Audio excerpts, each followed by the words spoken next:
There are so many of us who have joined this very movement, and you that is watching me, your duty is to spread this very news.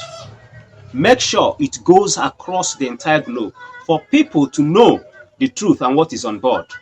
What is your own duty? What is your own work here? Your own duty is to do what? Is to accept this very movement as an African. All right. Good morning, good afternoon, good evening, good night, depending on where you are watching me and looking at me, listening to the leadership of the African Separate Worship of Ancestral Religion, ASWAR. I want to use this opportunity to welcome all the branches of ASWAR in all the parts of the African continent and beyond. ASWAR in Gabon, ASWAR in Cameroon, ASWAR in South Africa, ASWAR in Nigeria, ASWAR anywhere, any place. I greet all the coordinators, I greet all the priests, and then most especially I greet the entire members of this sacred movement. I want to make us understand that this very movement is a movement to restore the spiritual strength and dignity of the African race, the black race entirely. It is a call for this present generation, which has befallen mostly upon the youths, and nobody is going to do it for us. And the time to do it is now. What is the work? To restore our ancestral religion, so that we will make the world understand, and then our future generations, people that will be succeeding us, to know that we Africans, we know about the existence of God and the gods, and we cannot do without the gods of our land. This is where the problem of Africans started. We were deceived to abandon our gods, the deities, the oracles of our lands, and then to start worshipping the deity from another continent or country. And then that's where the problem started. That's how Africans ended up becoming slaves to the people they should be masters to. But we are not fighting to become masters to anybody. We want to be masters of our own. We want to restore back the religion and the spiritual strengths which our ancestors used, practiced in the days of old. We shall no longer abandon the oracles of our land. We shall appease them and then stand with them. We must always honor and respect them, because they are the angels of God. If you come to countries, we have kings, we have presidents. And as it is in the realm of the spirit, so it is in the realm of the world, of the flesh, that is the physical realm. So we hope and believe that in spirituality, there is a leadership. That's why in the physical realm, we have leadership. And in the spiritual leadership, we know that someone governs, a being governs. And that being, we have the names, we call it, every clan, every tribe have their own names. And that deity, that is the king of the gods, we call him the Almighty in general. And then that Almighty in general, what made him Almighty? Probably it shows that there are other mighty gods and goddesses that operates under him, which has been assigned to take care of different continents, different countries, different tribes, different clans. And then, from the beginning, we have been doing well while respecting those deities and gods. We have been doing well. We have been going well. Nobody took us as slaves. Nobody intimidated us. We did not intimidate anybody. We were just living freely. Then visitors came. We welcomed visitors because it is in our in our nature to welcome visitors. Then when we welcome visitors, yeah, it's not a bad thing to welcome a visitor, but it is bad to allow a visitor to be influenced by a visitor. It is very bad to be influenced negatively by a visitor. We allow them to influence us, deceive us, turn our face from the real worship of our ancestors, and we started practicing their own. And then problem started.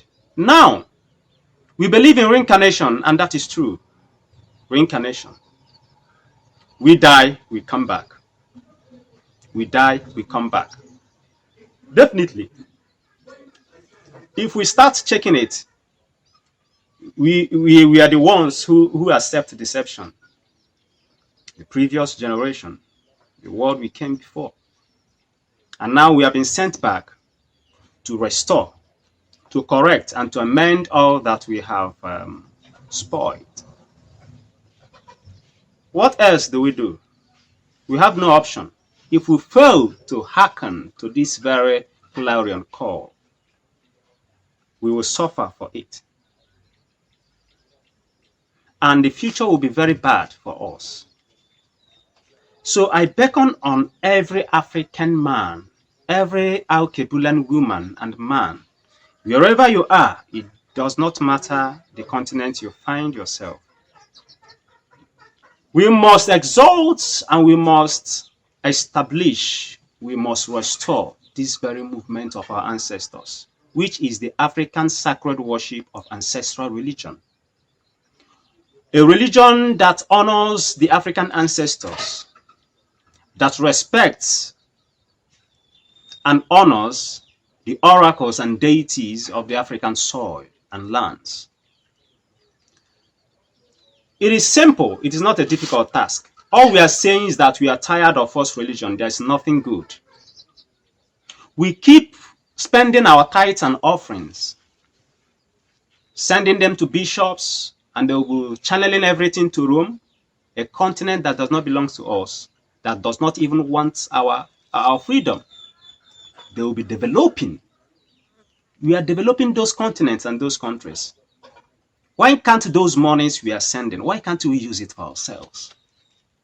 Why can't we bring in those monies and erect great agricultural farms, great farms, invest it in agriculture, invest it in science and in technology, invest it in military?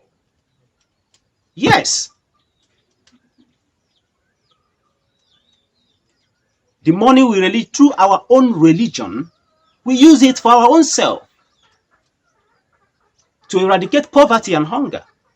We have enough lands that we can farm to feed ourselves and the entire world without sweating. What am I trying to say? There are so many of us who have joined this very movement, and you that is watching me, your duty is to spread this very news. Make sure it goes across the entire globe for people to know the truth and what is on board. What is your own duty? What is your own work here? Your own duty is to do what? Is to accept this very movement as an African. Is to accept this very clarion call as a true Alkebulan. You know the way your ancestors do pray. You know the way they do worship. It is not fetish. It is not evil. It is not bad. That is the best way, the best path for you to follow, to have life. They made you, the enemy made you to see it as something that is evil. And that is how they got us. So what am I trying to say? Establish this very movement in your house, in your place. Find your brethren. Let us religionize our culture and tradition. And then come under one umbrella. And that umbrella is nothing but the African sacred worship of ancestral religion.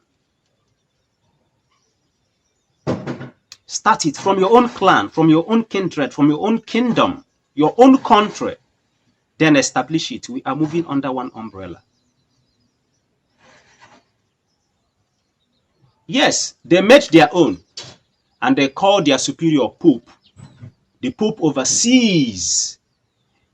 The Imam oversees. What is the African religion? The high priest of the Jewish oversees. Coming to Buddha, they have their own highest priest that oversees all this religion. In the Indians, they have their own. What is the African religion? We don't have our own. But the truth remains that all these originated from Africa. They took it from here, indoctrinated it, and then made us to forget our own, which is the real one. So ask the elders in your land. Make research and find out the way your ancestors do pray to the God and the gods. How they offer offerings. How they present them cooler. How they interact. Get your friends and well-wishers. People who are tired of the false religion, which is Christianity, which is Islam. Yes, to us they are false religion, but to them it is not a false religion. It does not belong to us. We didn't own it. It's not for us. Why are we practicing it? Why are we doing it? It doesn't matter how many numbers of people you are, even if you are 2. You can start it. Then connect to me. Tell me, this is, if you don't know how to start, once you get to me, chat me up on Facebook, chat me up anywhere, on WhatsApp. I will tell you how to start. I don't care coming to wherever you are, traveling to any part of the continent, to make sure that how do I put it? The culture and tradition, the indigenous culture and tradition of your land is being exalted as we operate under the same umbrella of religion. Instead of having Saint Thomas, Saint that is not an African, why not have your own saint? Your ancestors, are they not saints? So this is the movement. If you are interested, contact me. I will tell you how to start. If you are interested, you don't know how to start, I said contact me and we will tell you how to start. There are so many people doing it now. And it is a call for this present generation. The era of deception is gone. When you start, we can help you get a flyer. Look at this flyer. We help you get a flyer. We print this flyer. We send this flyer to you. You will use it and go around. Go around the marketplace. Go around the neighborhood. You give it to people. They will read it. Those that get them interested will come. You start it before you know it. From 1, you become 10. From 10 to 20. From 20 to 50. And your population will start growing. This is a great African religious mass movement. We call it ASWAR. You can call it the African Catholic. You can call it the African Assembly. But who we are and what we are is what? ASWAR, African Sacred Worship of Ancestral Religion. I'm happy for those in Nigeria. Very, very happy. The ASWAR in the state of Kaduna, I saw you people practicing today. Very, very happy. ASWAR in Gabon, I saw you people practicing today. Very, very happy. People of Cameroon, I encourage you to be strong. The people of Anambra, I encourage you. Anambra, Nigeria, I encourage you to be strong. Other parts of the continent, other parts of the African continent that have not started, I encourage you to start it now. We have our Facebook page, ASWAR, African Sacred Worship of Ancestral Religion. We have our YouTube channels. You can visit us, you can like our page, and you can follow up. Yes, we preach the gospel of truth. the gospel of culture and tradition. And this is a movement, one of the most efficient way of uniting the entire black race together. This is one of the most efficient way to unite the African people together. So, my brother, my sister, remember, I'm your family because we are all Africans. The truth is that it's not only meant for Africans alone or Kebulans alone, it is also meant for the friends of Africa. You know what I mean by good friends, and then our well-wishers, because this is the origin of religion. The ancestors, the worship of our ancestors is the true way of worship. It is the original way of worship, the ancestral way. Don't say bye-bye to religion, no. It is in the nature of an African man. Africans are religious in nature. And the religion we are practicing is the religion of the gods, not the religion of man. That is why our own is the superior, the most superior. And our enemies, they are jealous of that. They know that once we are with that very religion, once we are practicing it, they cannot harm us. That we are going to be far stronger than them, both physically and spiritually. That is a fact, because spirituality controls the physical. So I welcome all of you.